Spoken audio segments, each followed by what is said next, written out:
తిరుచానూరు క్షేత్రంలో నయన మనోహరంగా విహరిస్తూ భక్తకోటికి అభయప్రదానం చేశారు.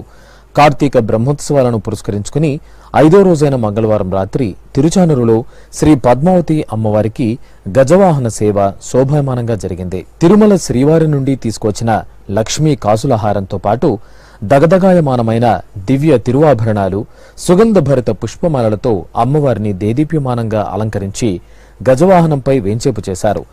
భక్తుల జయ జయ ధ్వనులు, కోలాటాలు, మేళతాళాలు, మంగళ వాయిద్యాలు, దివ్య ప్రబంధ పఠనాదులతో అమ్మవారి గజవాహన సేవ తిరుచానూరు మాడవీధుల్లో అత్యద్భుతంగా సాగింది.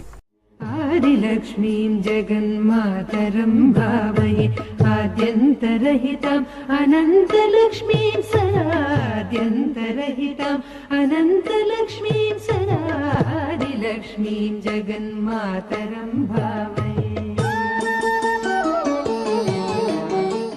ఈ సందర్భంగా వాహన సేవ ముందు టీటీడీ చైర్మన్ పలు పుస్తకాలను ఆవిష్కరించారు.